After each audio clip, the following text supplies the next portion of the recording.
Hala. May sumulpot. Gandang gabi meron dito, ha? Kanina ka pa dyan? Oo, bubuntot lang. Nakikibuntot lang kay Senator Gordon. No? Ganun ba? Gulat ako. Pero sinara mo na kanina, okay na. Sara na natin. Hindi. Alam mo sanay naman ako na nasasarahan at saka nang nababara. Hindi, parang pasaro na yung pinto. Biglang gumanon eh. Ganun yung nangyari. Ayan biglang sumulpot. Hindi ko inaasahan to Parang trato mo sa akin, masamang espiritu eh. Biglang sumulpot. Parang ganun yung dating eh. Parang masamang singaw ng hangin, di ba? May amoy asupre. Oo, yan. Biglang sumusulpot. Nagulat yung mga viewers natin. Kumbaga, papatay na ng laptop. Patayo na. Meron pa pala. I'm sure may mga nagpatay na. Oo. Okay lang. Huwag nyo na ituloy. Ituloy nyo na. Pagtsatsagaan nyo ba ito? Wala namang nawala sa kanila. Kung sakali napatay na. Ito, sabi ni Enrico. Dalisay, Canlas. Isasara ko na sana yung bintana. Kaya lang may mansanas. Sige. Sayang mo naman. Ay nga pala, total, nandito na kayo, no? Biglang sumulpot. Teka, palitan naman natin yung title. Masyado namang sabihin nyo, wala ka respeto, no? Sek Edu Mansanas. Yung naglalakad ako sa mall, saka sa bookstore, sinisigaw sa akin, Edu! Ayoko sana tumingin, pero alam ko, ako yung tinatawag. Parang kung magsasampa ng kaso sa mga ganyan, no? Yung nagsimula ng ganyang klaseng panglalait. Anong kaso? Naghahanap ako ng abogado na pwede makonsulta si Barry, pwedeng i-consult. Pero I doubt kung tutulong yun. I doubt. Pwede kong konsultahin yun. No? pero I doubt talaga kung tutulong yun. Baka kakampi pa sa akin yun. Ano bang kaso dyan? No? Tingin ko naman mas matindi yan kaysa sa treason. Ito yung nalocate ko na yung abogada na sinasabi niyong bumati sa inyo sa podium. Yung talaga ininterrupt pa yung pagkain niya sa Wildflower. Nag-message sa akin, nag-reach out. Ang pangalan niya si Attorney Tin Soriano. Oo. Sabi ko kasi next time kunin yung buong pangalan. Ayun. Nadinig daw niya yung pangalan niya. Attorney Tin Soriano. Tin. Okay, salamat Tin. Banggit ko dito yung pagbati mo habang kumakain ka Hindi ko alam kung nabulunan ka o nawalan ka na ng gana na ituloy yung iyong pagkain Sarap pa naman dyan sa Wildflowers. Oo nga Sarap. Masarap daw dyan yung Vietnamese latte. Never pa ako na-imbita ni Christian dyan Meron nga ako message kanina. Sabi ko, Sek, aregluhin kita sa Wildflower. Ayan may ebidensya ako. Nag-message ako kanina. Aregluhin kita. Parang kahit anong areglo, hindi na mababawi yung Edu Mansanas. Palitan natin. Okay lang ba? Gawin natin Ronald Maxanas. Okay na sana yung Alden Hindi yun, Ronald Maxanas. Okay ba yan? Di ba? Huwag naman ganon. Pero ito, I like to take this opportunity to congratulate you, Sec Ronald. Pakita na kung bakit. Yung itanong, baka kung saan pumunta. Parang nakikita ko, parang pain parang sige, talong ka. Sige, parang gano'n Inuudyokan ka. Parang nasasabihin Sige na nga, dahil minsan ka lang mag-congratulate. Anong tanong? Bakit? Dahil may nakarating po sa akin yung napakagandang balita and it's really a big achievement on your part. Dahil mas nakakapagsalita na raw kayo doon sa inyong TV program at hindi na raw kayo masyadong nasisingitan. Marami na nag-message sa akin, nakita ko lang So yun, congratulations dahil mukhang nagbunga po yung ating kampanya. Dahil meron po tayong sinimulang kausa dito sa Facts First. Ano po yun? #Justice for Mansanas. Pagsalitain si Sec Ronald. Kumusta ba yung pakaramdam na mas nakakapagsalita na? Okay lang naman, pero okay din naman yung nakikinig ka sa iba. Diba? Yung ibang mga talk show talagang baka kung ano pang masabi ko. Hindi, dito talagang only analysis dito. Lahat ng gusto niyo sabihin. Diba? Dami nga nagsisisi sa akin. No? Sabi nila, yan si Christian, napaka-decente, tsaka napakabait niyan dati. No? Nung nakasama mo, naging balahura na rin. Naging barumbado na rin, no? Sabi ko, hindi. Dati pang ganun yun. Nagpipigil lang. No? Dati pang ganun yun, no? Pero ang dami nagsasabi sa akin na masama daw ako influensya sa inyo. Hindi totoo yan, sabi ko. Hindi totoo yan. No? Hindi, ganito lang. Napaka-successful mo para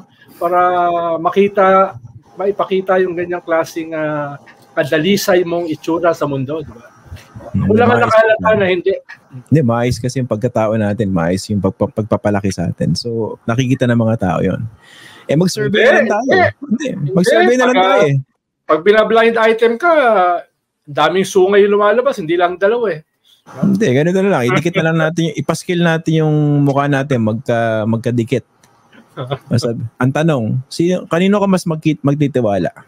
Yun lang, gawin natin. Ay, wag naman gano'n. Lamang ka dyan eh. Yan ang problema dito eh. Kinabahan, no? Kinabahan, no? Wala gano'n.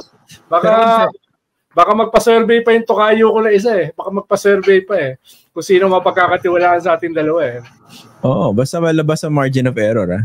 Oo. Ayaw natin kung publiko sa magse-survey, okay lang ako. Bakit? Ha? Bakit? Dahil pwedeng kausapin. Ako nakakausap dun sa katukayo nyo. Kakausapin ko si Ronald Holmes. Survey. Iko-commission ko, hindi lang rider, iko-commission ko yung buong survey. Dapat pabor sa akin yan. Eto, message ko na eh. Ayan. Pero confirm ba yon yung magandang balita na mas nakakapagsalita na kayo sa TV program? Totoo ba yan? Dati naman ako nagsasalita. Hindi naman wala namang problema ron. Yung iba lang diyan nagdadagdag ng gagatong. No, nang gagatong yung iba diyan.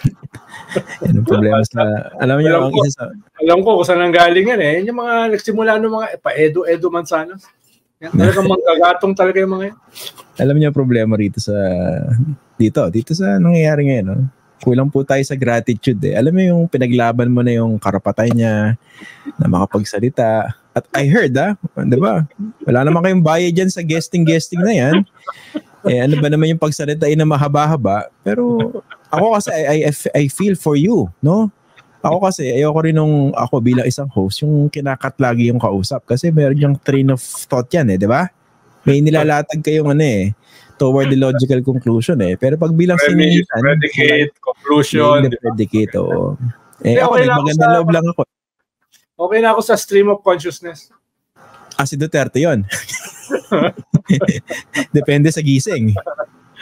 Ganda nung interview mo kay Senator Gordon Talagang dahil usually ang hirap i-facilitate ni Senator Gordon dahil dami kasing alam niyan di ba? Dami alam niyan. Pero medyo successful ka sa pag-facilitate Okay, kay Senator Dick, ano yan? 4 na tanong. Sapat na yan para sa 30 minutes na discussion. Tsaka inamin naman niya na dati kaibigan niya si Digong, no? Dati ay hindi rin siya critical, no? Pero ang mahalaga naman diyan yung sa dulo ay na-realize din niya na may mga pagkukulang at natugunan yung mga pagkukulang na yon doon sa kanyang naging investigasyon sa Blue Ribbon. Yung iba natin diyang mga kakilala hanggang ngayon ayaw umamin doon sa kanilang role Meron nga dyan, isang political group hanggang ngayon ayaw umamin ng kanilang pagkakamali sa pagkampanya para kay Digong, sa pagsama sa kanyang gobyerno, sa height ng pagpapatay, sila ay tahimik, walang sinasabi. Mas maganda sana na umami naman na may pagkukulang, may pagkakamali para makapag-move on.com na, di ba? Marami ko ganyan Marami rin diyan mga kasama si Digong tahimik na tahimik, parang yung kanilang pagsuporta ay hindi pagkakamali, hindi kasalanan, no? Siguro later gawa tayo ng Truth Commission. Sino ba talaga yung mga nakinabang dyan sa gobyernong yan? Sino yung mga kakutsaba? Sino yung mga na-involved sa mga anomalya? No? At gawa tayo ng Rogues Gallery, lista natin. Parang kilala ko yung grupong sinasabi nyo. Mainit sila dyan. Wag niyong babanggitin yan. Ano yan? Raw nerve yan. Pag binanggit nyo sa kanila yan. Ako naman, mahilig ako sa raw nerve. Mamumula sila sa galit dyan. Tapos ngayon, bumabalat pa ng kung ano-ano. Teka lang, may isang tanong. Ito lang, nakalimutan. Haba nung thread na eh. May nagtatanong dito. Pwede bang ipaliwanag niyo yung ginawa niyo last time? Yung nag-walkout kayo? Walkout saan? Dito. Yung bigla nawala. Hindi. Napatay ko lang yung kan. Napatay ko lang yung visual. Nung pabalik na, hindi ako makabalik. Ganon? Pwede bang aksidenteng mapindot? Ganun ba yun? Parang ang layo ng daliri Pwede ba? Demo lang, demo. Ang plano ko lang naman magdrama. Magdrama lang naman dahil kung ano-ano na kasi mga possible insinuation yung host So, kinuwang ko na lang. Anong insinuation? Naman yun, no? Ano ba pinag-uusapan last time? Senator Risa, 'di ba yung kanyang pinangungunahan niyang investigation doon sa Pogo sa Bantarlac. Ano bang masama ron? Hindi, okay naman yan. Nabalik na naman, no? Pakigapos nga yung kausap natin, baka patayin na naman ako ng Okay naman. Okay naman yun. Pwede na. Pwede na bumalik. Parang gano'n, nagkamali lang ng pindot, na pindot yung leave. No? Ba't yan? parang nagkakataon. Ano naman naisip pahiwatig Hindi, wala nga akong binabanggit. Parang aksidenteng napipindot yung camera pag ayun na. Hindi kasi may mga nanghihingi ng paliwanag dito. Pero okay lang naman, sige. Agree sila ron sa 100 Truth Commission na sinasuggest nyo. Dahil yung sinasabi ni Senator Gordon, no? Yan yung mga principals.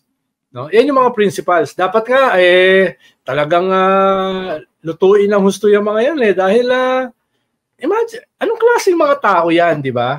Alam naman natin na napaka-rampant ng corruption sa ating lipunan, sa ating gobyerno.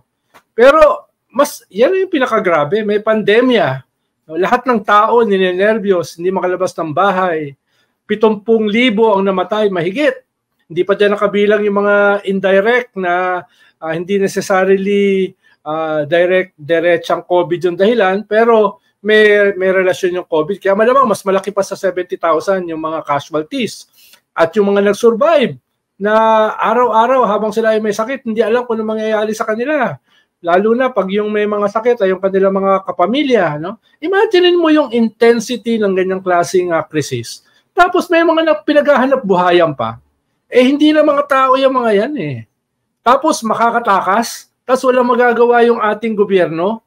No? Hindi pwedeng palampasin yung mga yan. Dapat gawin natin ang lahat para mahabol yung mga yan. At dagdag pa dyan, yung mga kasabwat nila na ngayon ay kunyari nananahimik, kunyari walang kasalanan, dapat talaga tugisin yung mga yan. Yan yung problema sa ating lipunan. Hindi tayo magiging isang modernong bansa habang nangyayari yung mga ganyang mga bagay. Kahit sino pa presidente. Kahit sino pa presidente. Ang sagot dyan, napakasimple, no? Kasi dalawa yung pinaka-problema natin as a society. Dalawang F. Forgiving and forgetful. Facts first. Example lang. Lalayo pa ba tayo? Sa ERAP, di ba? He was convicted of plunder. Ibig sabihin, mandarambong. Okay? He was convicted but he was promptly pardoned by Gloria. Tapos, tumakbo siya noong 2010. Ang sinabi niya, gusto niya kasing, ayaw niyang matapos yung kanyang career na bilang isang convicted person, di ba? Parang, di ba, ginawa niya muna rin yung lakbay pasasalamat, pero eventually, lumabas din naman he was campaigning for 2010. Di ba, ganyan mag-isip yung mga politiko natin Kahit convicted ka, imbis na mahiya ka, ilalaban mo pa, hoping na mabola yung mga tao at iboto ka. At kung manalo ka, they call it vindication. Di ba? Yung panahon ni Gloria, nagkaroon ba ng pagpapanagot? Ngayon kay Duterte, Ngayon lang lumalabas hindi, actually, matagal na namang umaalingasaw yung baho. Actually, in your face yung kabantutan ng ginawa na administrasyon na yun. Pero syempre, ang daming oportunista. Actually, ako mas gigil ako na sa oportunista kaysa rin sa mga play safe eh. Diba? Ang dami, kitang-kita natin ngayon, no? Na-imagine ko yung mga pagmumukha nila ngayon eh. Kaya, eto na yung tanong ko, no? Gumagano na lang si Sek. Para sabi, gusto ko sana i-post mo yung mga mukha nila rito eh. Rogues Gallery, no? Yung iba, mga senador pa, iba, mga congressman pa. Puntahan nyo na lang, senate.gov.ph tapos congress.gov.ph. Nandun lahat. Nandun yung mga pagmumukha nila. Then, pero ibang level si Tigong eh. Ibang level yung Duterte government eh. Correct. Hindi lang to usapin ng traditional corruption eh. Hindi lang to usapin ng traditional corruption. Hindi lang to usapin ng crimes against humanity na lumalampas ng 30,000 yung pinapatay. Halos kasing level ng Gaza, no? At usapin din ito na merong pandemya at ginamit yung pandemya habang pumapatay ng maraming tao at habang nagnanakaw ng record high na pagnanakaw. Dahil huwag mo kalimutan na Christian, yung utang natin ay mahigit na doble nung panahon na yan. From 4.8, 4.9 trillion, naging 13 trillion. No? Mahigit doble. Yung 5.8, 5.9 trillion, pan yun, more than 30 years yun. Simula nung panahon ni Cory hanggang sa panahon ni Pinoy. Ito, isang gobyerno lang. Ang inutang natin ay ilan? 13 minus 5.8. Ang ganda na sana. Ang hirap eh. Baka magkamali ako eh.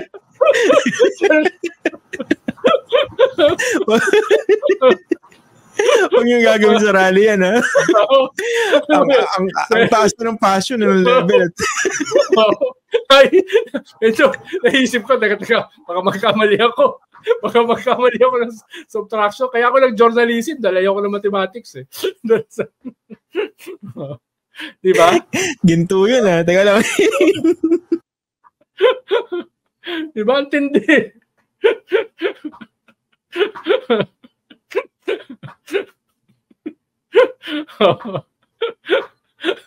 Ano tama yung anticlimactic ba? Sobrang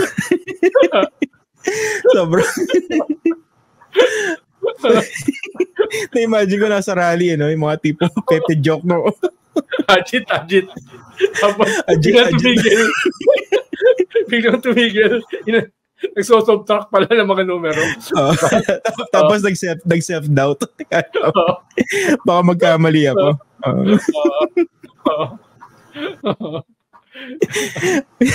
Ano na ako eh, dalang-dala na ako eh. Huwag niyong gagawin pag tumakbo kayo sa pagkasenador. Alam mo naman, I'm not perfect like you. Wala, natawa nga ako eh. Very charming. Diyan hindi magkakamali si Senator Coco Pimentel kasi ano yan eh. Math major yan eh. Oo. Pero anti-divorce eh. Yun ang paninindigan niya. Maganda rito magkaroon tayo ng healthy debate. Oo, pero anti-divorce ka tapos ikaw nagpa-annul ka ng kasal mo. Parang hindi masyado maganda. Ganon. Baka ang argument niya palakasin at padaliin yung annulment process. Anyway, nagre-reserve ako ng episode for that, no? Puntahan natin mo, dito yung medyo, buti nga bumabalik yung issue ng Farmally eh. Kasi nung time na yan, parang lahat tayo hostage yung situation. Pero the worst part was we were being exploited. No exception yun, ha? Ang hirap tanggapin doon yung mga yung nag-cart away ng limpak-limpak na salapi. Na walang kapuhu-puhunan, ha? Katiting. Parang simplihan natin yung discussion, no? Kunwari, si Ronald Llamas lumapit sa gobyerno. Sinabi, meron akong kumpanya. Kaya ko mag-supply ng ganito. Pero wala siyang sapat na pera para bilhin yung sinasabi niyang milyong-milyon na isusupply niya. Kumausap lang siya, kumbaga middleman. Pero ang laki ng kinita niya. Overpriced pa. Diba? Lumalabas ganun eh. Tapos kanina may nag-point out, no? Kaya minsan mapapaisip ka, teka, higpit-higpit yun ng panahon na pinagpipilitan niyo yung face shield. Diba? Miski marami nagke-question nung siyensya nun. Oh. Diba? May mga hinuli pa eh. Oo. Diba? Ang laki human rights issue yun ng time na yun eh. Hindi nga maintindihan ng anak ko na doktora. Sabi niya, Papa, para saan yung face shield? Ay man, gawin natin Gawin natin medyo konyo. Gawin natin medyo konyo. Papa. Diba? Paano nangyari yun? No? Paano nangyari yun? Oo nga. Di ba meron pang overpriced na nga, hindi pa kinakailangan. Di ba? Tapos yung nakinabang pa ay isang fly-by-night na company. Yeah. Na walang sapat na pondo. Yung sinasabi mo kanina. Yung paid up capital pero huwag mo kalimutan, habang nangyayari yan, patuloy yung tokhang. Oo. Diba? Kahit ng tokhang yan. Oo. Pataminto yung usapan. baka pagbilang ka na naman. Akala ko nagko-compute pa rin. Papahapak na naman ako. Kaya maingat na ako. Lalo na ngayon, di ba? Lalo na ngayon, itong isang mayor na ang tapang-tapang na nagtetrete na baka daw maging Romanov itong mga Marcos na ito. Baka maging Mussolini na binitay, patiwarek kasama ng girlfriend, no? At pinatay. Yung Romanov, binasakay. Ito yung mayor na nagsabi nun eh. Tapos ngayon parang bait-bait, no? Parang baka tawagin na siya puting ni Maharlika. Teka lang. Hindi pa natin topic ngayon yan. Pinangungunahan ako eh. Dikit ko lang na dahil dito nga sa ibang araw yan. Sa ibang araw natin mag-uusapan yan. Separate na yan. Separate discussion yan. Sorry. Nadikit ko lang dito kay Duque at sa Parmali eh. Carried away itong kausap natin eh. Kinausap ko na siya yung kanina. Ito yung next topic natin, di ba? Kasi yung mga Duterte parang biglang diba? Parang biglang umamo. Biglang naging gusto peace eh. Naratel ako dun sa numero. 5.8 dun sa 30. Naratel ako. Sorry ha. Yung kumbaga talagang ibabalik ka sa lupa eh. Lutang na eh. Oo. Hindi, gusto ko rin pag-usapan itong pag-usapan natin itong sinabi ni mahal na Pangulong Bongbong Marcos. Kailangan dito may mahal na Pangulo eh. Kasi marami na offend dito ng mga trolls eh. Tsaka mga loyalista. So mahal na Pangulong Bongbong Marcos. Diba nagsalita siya sa Shangri-La Dialogue and sinabi niya close to ako for yan. Pag meron kayong napatay na Pinoy by a willful act, no? Una, kamusta ba? Anong tingin niyo rin sa performance niya? Well, one of his best speeches, in fairness, di ba? Maganda yung pagkakagawa at pagkakadeliver. At may mga medyo defining statements doon, no? Tingin ko, years from now, tatawagin niya na crossing the Rubicon speech.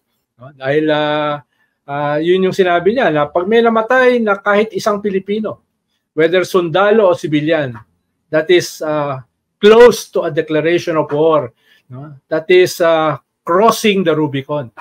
Kaya tingin ko yun yung isang napakahalaga doon sa kanyang speech. Although, meron din siyang isa pang mas mahalaga. Siya yung unang presidente, hindi lamang unang presidente na nagsalita sa Shangri-La Forum, siya yung unang presidente na in-invoke yung Paris Treaty ng 1898 at yung Washington Treaty ng 1900. Ito yung laging pinapaliwanag ni Justice Carpio na dapat ito yung maging batayan ng ating teritoryo, no? Na minsan medyo naguguluhan dahil meron tayong 1935 Constitution na dinedeklara yung ating limits as an archipelago. Tapos minsan merong mga opinion na lumalabas, no? Katulad ng Cloma opinion, no? Tungkol diyan. So minsan natatabunan yung original na basihan ng pag-define ng ating bansa, no? At actually, dahil matagal na nakakalimutan. Actually, ang classic na ginagawa ng China dyan, din sa mga viewers natin, ang tawag po ron, obfuscation. Diba? Obfuscation. Oo. Ginugulo. Oo. Dami natin politiko na ganyan. Pero buti nakikinig mukhang nakikinig si BBM dito kay Justice Carpio. Kasi sa totoo lang, si Justice Carpio yung matyaga naglalatag niya, no? Napakinggan ko yung lecture niya, siguro more than 2 months ago sa UST, graduate school. Nilatag niya lahat yan. Yung basis natin kung bakit tayong tama. At sabi niya, kung sakaling pumunta tayo sa International Court of Justice, kung saan doon pinag-uusapan yung territorial dispute, ang laki raw talaga ng ating panalo ron. Kung pagbabasihan yung mga nilatag niya. Ang tagilid pa nga raw doon Vietnam eh. Ayun. Kaya yun yung first time na pinresinta yan. No? At binanggit yan sa isang napakahalagang security forum, katulad ng Shangri-La Forum. Kaya galit na galit yung kandun eh. Yung mga People's Liberation Army na dumalo, tatlong bus yata ng PLA yun nandun eh. At isa yung pinayagang magtanong. Pero alam nyo, Sek, mas napansin ko yung mga nagalit na Pinoy eh. Di ba yung mga propagandista rito, sila pa nagalit eh. Oo. Isang nabasa ko, ang sabi nasisiraan na ba siya ng ulo? No? Calling out China? Nasisiraan na ba siya ng ulo na makikipaggera siya sa isang superpower? Parang yun yung previous narrative nila, di ba? Na dinadala tayo sa gera. Wala naman nagsabing gusto niya makapaggera, di ba? Ang sabi lang niya, kung may mapatay na Pilipino dyan, tripulante, Navy serviceman, Coast Guard, by a willful act, daming ang pasakalya ni BBM eh. That would be considered close to an act of war. Yes. Di ba dapat ang kinakausap nila yung China na tigilan yung pangaharas? Because they have no business being there, di ba? Kaya nga, pero ang narrative na ay hinahamon ng China para sa gera. Wala namang ganon. No? Ay, hindi naman. Tapos i-invoke na yung Mutual Defense Treaty. Wala namang ganun sinabi. At saka kahit ma-invoke yung Mutual Defense Treaty, mahabang proseso yan. Sabi nga nung guest namin kanina, si Ray Powell, isang security expert. Sabi niya mahaba pa yan, may consultation pa yan, may mga usapan pa yan. No? At most of the time, baka yung mga treaties na ganyan, hindi naman talaga dumidiretso sa gera.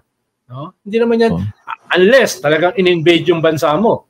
Katulad ng ginawa sa Ukraine, no? Unless ginawa 'yon, no? Pero kung yung ganyan yung mga insidente, pag-uusapan pa 'yan. At may mga proseso yung mga bansa na signatory halimbawa sa ganyang klaseng treaty para magpasya kung pupunta o hindi sa gera.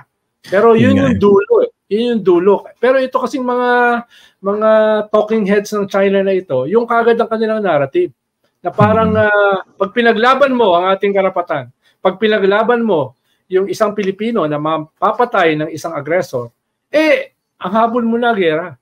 Hindi lang yan pure capitulationism. No? Talagang panyan pagsuko at pag-surrender ng iyong karapatan, lalo na yung karapatan ng iyong mga mamamayan. Simplihan natin para mas luminaw dun sa mga nagbubulag-bulagan, no? Dun sa mga propagandista na isusulat ng kolong, pwede nyong... Ibig sabihin, hindi simple yung sinabi ko. Hindi, kasi minsan, di ba dapat pag troll ka, simpleton ka? Di ba gano'n yun?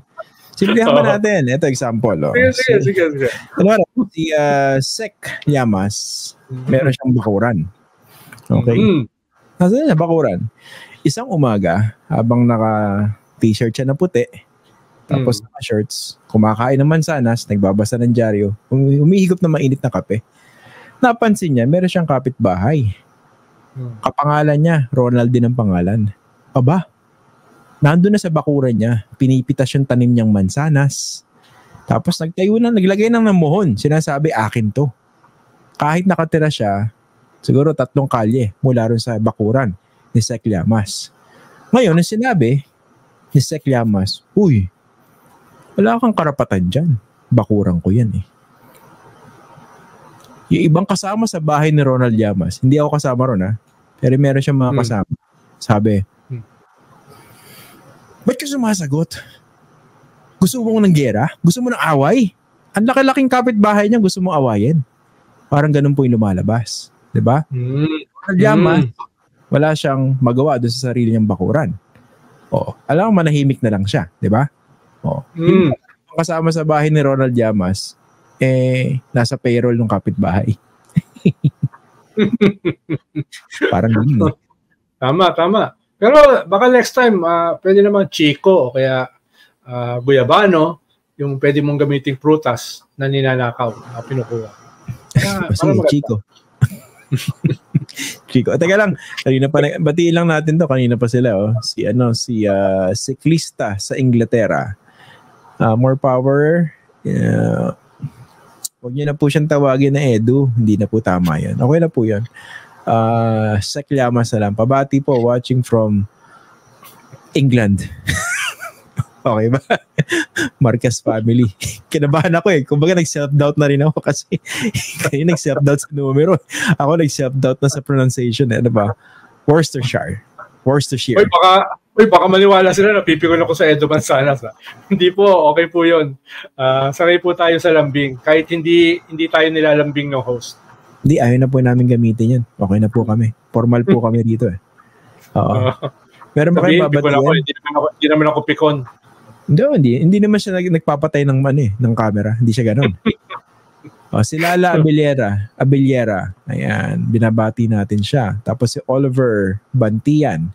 Baka meron kayo nakasalubong recently. Ito si G. Banta. Ayan, watching from Genova, Italy. Meron ako man nakasalubong doon sa Big Bad Wolf. Bad Wolf book sale. Book sale, Last Sunday. Ito marami-rami rin lang. Naalala ko yung isa. Pareha silang taga-UST Yung isa ay Mr. Murillo. Tapos yung isa Mr. Del Rosario. No? Kaklase daw ni Bong Lopez, yung aking Vice President sa Student Council noon. No? Tapos yung isa ay Arthur King. Hindi ko makalimutan yun dahil parang King Arthur. King Arthur. No? Arthur yung first name niya, King yung apelyido. UST rin. No? Tumapit. Meron nga akong na nung graduation dyan sa Manila Cathedral, may isang kumuha ng diploma niya. Tinawag yung pangalan. Lars Ulrich. Nakalimutan ko yung surname Hindi ko napigilan Tinanong ko yung tatay Bossing, mukhang Metallica fan ka. Yan yung drummer. Mukhang rockista ka, boss Oo nga daw. Rockista. Sino pong babatiin nyo? Nakalimutan ko Pasensya na po yung mga lumapit na hindi ko na naalala.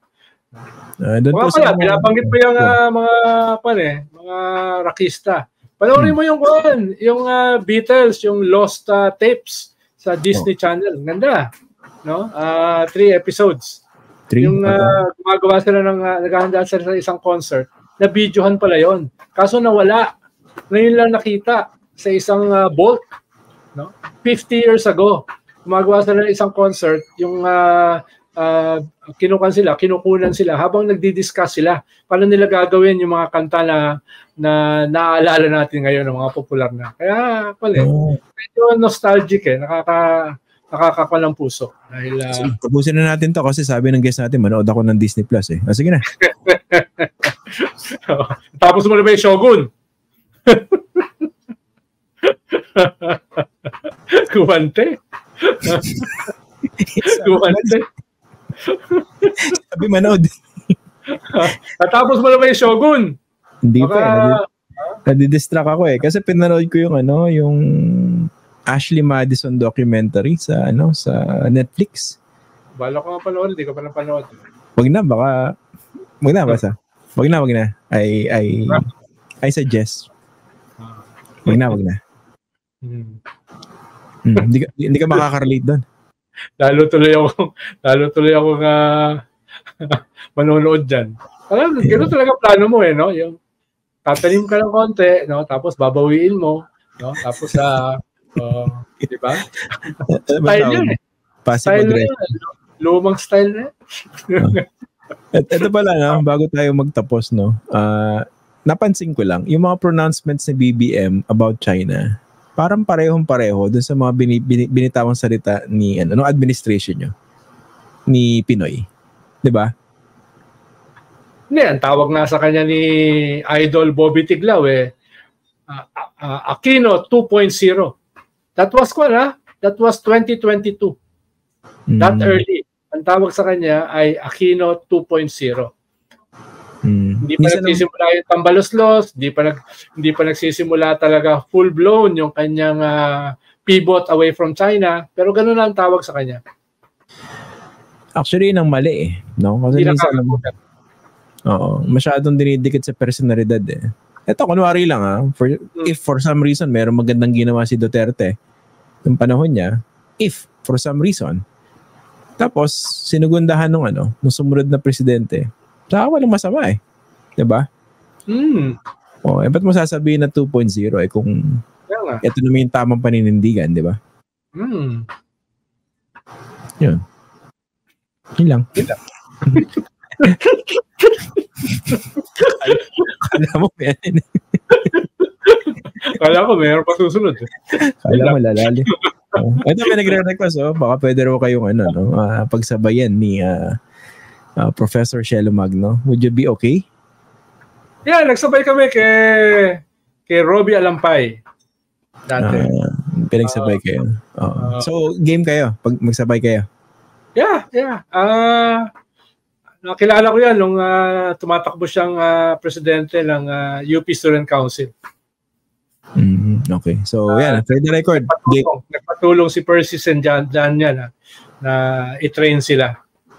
Si Percy. Kilala natin yan si Percy. Nakikakabag-aw siya ngayon hanggang ngayon. Yeah, siya yung nominee for party list. Siya yung actually dapat na-proclaim na siya dahil may bakanting 3 seat sa Kongreso ngayon. At siya yung pinakahuli. Ibig sabihin 3 times over dapat nakapasok na siya. Pero by some mystery ay hindi pa siya na-proclaim. So, call out na natin yung COMELEC at saka yung House, yung Congress. Dahil malaking tulong yan. Malaking tulong yan kung habol nyo ay isang matalino at isang sensitibo sa mga pangangailangan ng ating mga kababayan. At kung hindi yan ipoproclaim, ay talagang under suspicion yung ating political system, especially yung Congress at saka COMELEC. Di ba ang issue dyan sa akbayan, hindi kayo umabot sa cut-off. Pero, cut-off. Natanggal yung isa. Dapat kayo aakyat. 3 na disqualify or at least nakakaso sa Supreme Court. So, dapat kayo aakyat. Pero ang based sa conversations ko before with some of your members, kasi pwedeng gawin nyo i-drag yan yung issue na yan, diba? Hanggat umabot yung susunod na election. So, hindi na sila makaka-assume. Pero, pag na-proclaim kayo, ibig sabihin, kasi pangalawang talo na yan, diba? Technically. Yeah. Ibig sabihin, mabubura yung pangalawang talo. Pwede pa rin kayo tumakbo ulit, diba? Well, may gray area nga yan. Pwedeng sabihin kasi ng iba, hindi kayo nakapag-assume ng position, so talo kayo. So, dapat disqualified na kayo. Pwede naman sabihin ng iba, ay, Teka, nanalo kami, hindi lang kami na-proclaim. So, depende na yan sa mga abogado. So, isang tanong dito. Sayang, magaling yan si Percy. First openly gay president ng UP Student Council. Magaling yan si Percy nga. Pero ito pa rin tanong ko, kasi ayaw niya namang nagpapakipot kayo tungkol sa pagtakbo sa pagkasenador. How about party list? Hindi, dati pa naman yan na dahil presidente ako ng isang partido, hindi ganun kahirap na ikaw yung maging nominee. Pero minabuti ko na mas magaling na yung iba na lang. At dyan ko kinumbinsi si Eta Rosales to be our first nominee when I was the party president noong 98. Tapos sumunod dyan, sila Risa, si Mario Aguja, Walden Bello, Barry Gutierrez. Diyan na yung pero never ako, kahit party president ako for 15 years ng partido, never kong ginusto. Dahil tingin ko maraming mas magagaling sa akin. Katulad ni Percy, ni Barry, ni Risa, ni Eta. Kaya doon na lang ako as party president. Yung party president kasi tig-absorb yan ng lahat ng mga sisi. Basta na ako sa ganun parang dito sa Pax First. Hindi. Ang sa akin lang, ang sagot ko lang dyan, napakasimple. Tama yung decision nyo. Mas magaling sila. Yan na nga ba sinasabi ko? Hindi, joke. Hindi, syempre, alam naman natin na kung kayo yung naupo, talagang marami rin na-achieve yan, di ba? Oo. At least maganda naman sa akbayan, merong party discipline, di ba? Ayan marami na tuba sa inyo. Ayan alam niyo, sabi, humble naman yan. Sana hindi pick-up line, Baka pag nakita niyo sa mall yan, ito na pala si Sir Humble. From apple pie to humble pie. Okay ba? Yeah. Yan ha. Pwede. Pwede. Mas gusto natin yung humble pie kesa sa mansanas. Mansanas pie. Eto, so okay kayo na magsabay kayo dito sa Facts First ni Prof. Shelo Magno? Okay lang? Yeah, nagawa na namin yan. Sige. Ang tanong na lang, siya ba okay? Medyo malaking issue yun. Yun pala yung question mark eh. Oo. Kilala ko rin yung asawa niya, si Attorney Gatmaitan. Dan Gatmaitan from UP. Di ko alam kung saan siya doon sa na-meet ko siya sa Ateneo na eh. No? Kasama ng UP yan. Yung NGO sa Ateneo. Doon ko siya na-meet eh. Yung Saligan. Ito yung mga nagbibigay ng mga free legal services. Oo. Tsaka din. Ang laki ng contribution ng mag-asawa na yan sa lipunan. Without people realizing it. Mm-hmm. Ayan. Sige. Okay na. Napahaba. Mas mahaba pa itong interview natin. Mas mahaba pa ito kay Gordon. Oo. Nagulat nga ako dahil si Gordon, mahirap pigilan magsalita yun. Tuloy-tuloy yun, no? At dahil marami naman siyang sasabihin. Pagod na rin. Nakita ko siya dati, yung rally ng Pink sa Pasay. So, bumaba siya sa stage, medyo mainit ang ulo. Tapos nakita ako, nakadilaw. Sabi niya, ba't ka nakadilaw? Panto, Pink rally. Sabi ko sa kanya, wala namang pink kung walang dilaw. Ba, ganun? Ito pala, sige. Bago tayo magtapos, mukha ba makakabalik pa yun si Gordon? Masikip di ba? Well, masikip ngayon at saka dinemorize siya ng husto nung previous government na hindi pa naman ganun ka-unpopular kahit sa ngayon. Marami pa rin naniniwala kahit sobrang dami na ng kasalanan nung presidenteng yon.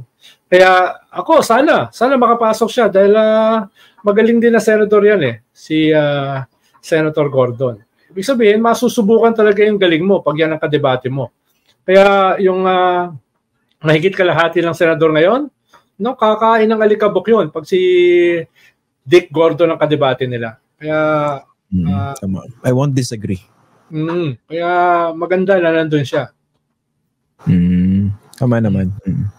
Ito na, huling-huli na talaga. Sinong paborito yung senador ngayon? Well, syempre, yung nag-iisang opposition senator, si Senator Hontiveros. At pinakita naman niya sa kanyang kondukta dito sa Senado nitong mahigit 8 taon na one of the few na may prinsipyo, may vision, may ideology, at saka merong plataforma. At walang takot kahit sino pa yung tatamaan o iimbestigahan. Sana dumami pa yung mga ganyan dito sa parating na midterm election. Sino yung second favorite?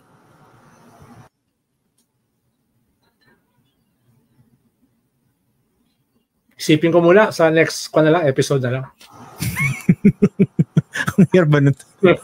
Hirap Hirap, Oo.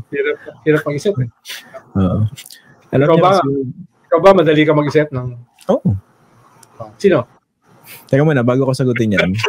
Explain ko lang sa mga viewers natin na, alam niyo po, meron nakitang sobrang tinding opening dito sa last part ng discussion, pero dahil mabait po akong tao, wala lang. Pinadaan ko lang. Diba? Salamat po. Wala akong di ba? Minadinig ba kayo sa akin? Wala lang. Salamat po. Pati laki lang ending ka na kanina pa No? Pabukas-bukas Kung sinasara ko na yung pinto bilang gumaganon Hindi, pinag-uusapan natin yung ikalawa na pinaka-okay. Sabi ko, next episode na.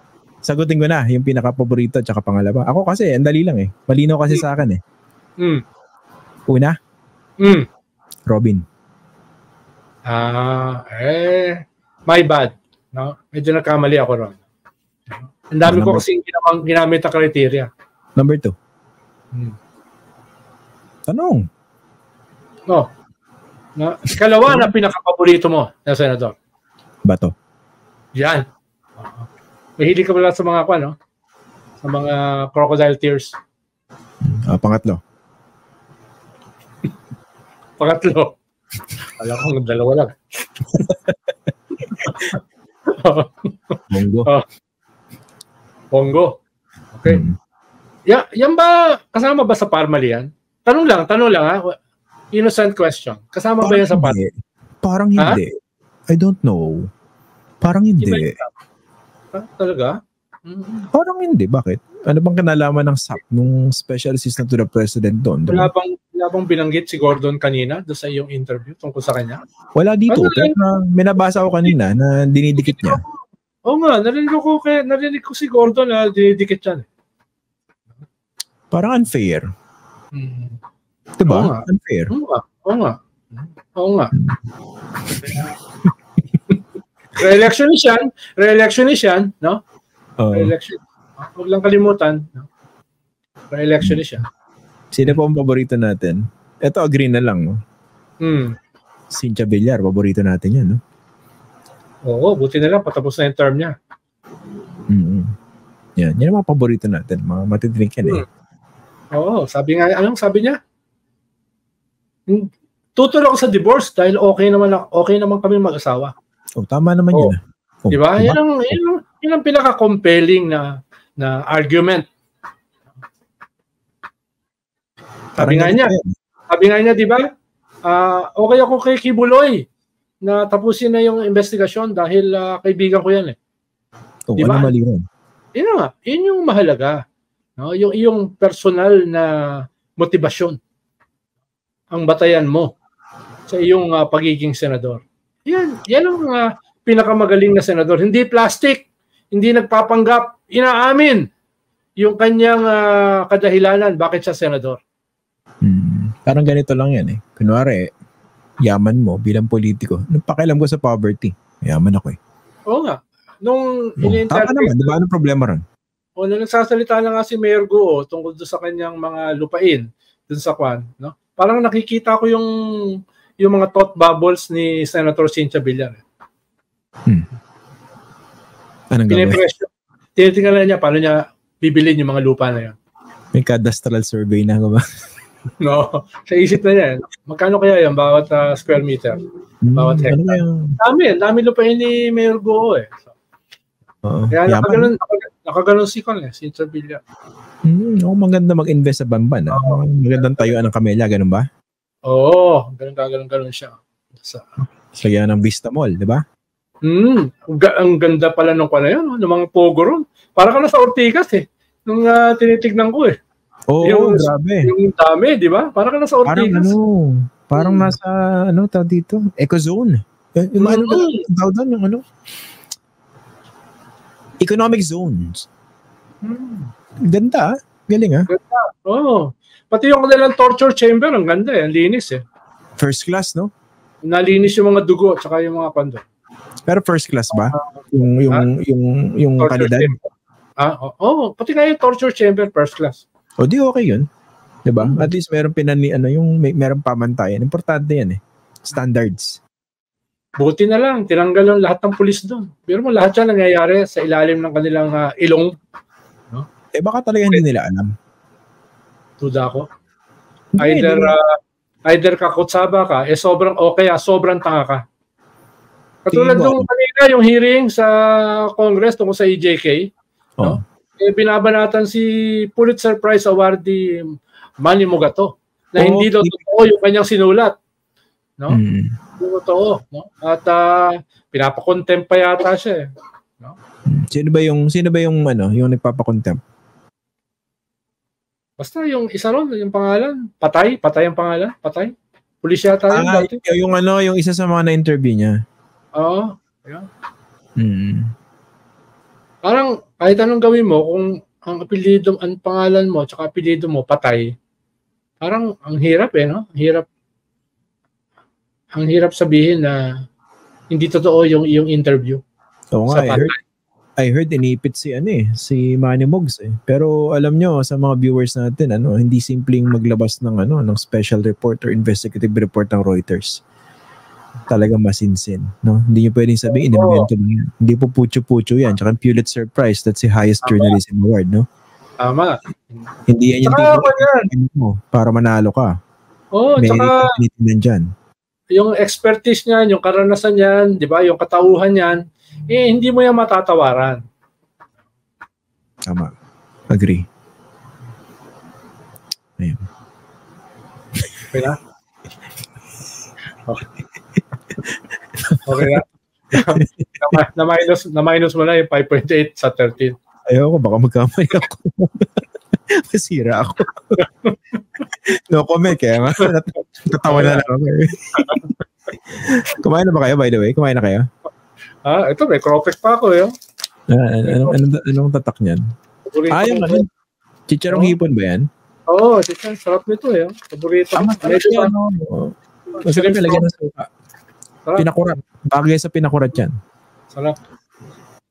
Ano mabuti rin. Masarap din kahit walang pinakurat para hindi matabunan yung lasa niya. Hindi naman Hindi mo naman tutunggain yung pinakurat Siyempre, hindi kasi masarap yung kinakain mo chicharon o kropek, masarap isaw-saw sa pinakurat dahil nadadagdagan yung sarap. Pero kung masarap na yung kropek, pwede mo pa hahaluan. Preference ko yun Bawal ba? Hindi naman, pero parang wala na akong karapatan dito sa programan to Hindi naman. Sinabi ko lang pinakurat Hindi naman, pero walang naman yung suggestion para mas sumarap yung pagkain mo. No? Pwede mo namang hindi pakinggan. No? Huwag mo namang tignan na yun ay imposition sa'yo. No? Hindi para kasi Harry Roque, sinasagkaan na yung karapatan niya. Oo. Talaga naman sinasagkaan yung karapat niya diba? Pero masarap yan yung chicharon nung dati inuulam ko yan sa kanin. Yung chicharon. Sarap yan. Madalas ako dyan sa Iligan. Diyan ako madalas nakakakuha ng pinakurat. Kilala ko yung mayor dyan si Lawrence Cruz. AB rin, USD. Kabatch nila Glenda Gloria. Jim Gomez. Ako kasi fan ako ng mga iba't ibang klase ng suka, sa totoo lang. Yung paumbong, lahat yan. Apple cider, white wine, puti. Nagdadagdag sila ng spice. Yung acidity. Nagdadagdag sila ng sa pagkain. Hindi ako makakain ng lugaw ng walang suka. Sarap pinatayan na ako ng ilaw ng sarili kong kwarto. Patayin Daldal mo. Busta kami. Ilang beses mo na kasi tinatapos Tapos kung saan mo pa dinadala. Ayun na. Sige. Kita-kits Next, kailan ba? Sige. Bukas sa Friday. Friday tayo. Okay ba? Friday. Ang tawag doon, Mansanite. No? Gabi ng mansanas. Okay ba yan? Mansanite. Ilang kaya sisigaw sa akin bukas? Sa Global ako bukas.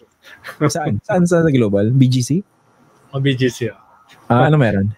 Susubukan ko yung restaurant ng kaibigan ko na may anong pangalan? Italian restaurant na Italian yung kanyang chef. Chef? Anong restaurant to? Saan sa BGC? Hindi pala BGC sa Makati. Padala ko sa iyo yung pangalan. Hindi ko memorize kasi Italian kasi kaya ang hirap i-pronounce. Sige, baka bigla ako madaan na gano'n. Yung parang aksidente. Uy! Yun. Uy, kain! Hindi, wag na. Okay na ako. Okay na ako. Sabay ko ng plato. Diba? Pwede mangyari yan. Okay na ako. Patikim nga. Hindi, wag na. Busog pa ako Kasi dami kinain. Sige. Friday tayo. Friday. Ayan Friday. Sa mga sa mga viewers, abangan nyo Friday. Sige. Maraming salamat. Salamat. No? 16 minus 5.8 equals 7.2. I-follow nyo na lang yung nakita ko sa Facebook ang pangalan Unang Math. Marami kong matututunan doon, basic math. Okay? Thank you. Magandang gabi. May ugali itong kausap natin. Bigla na lang nawawala.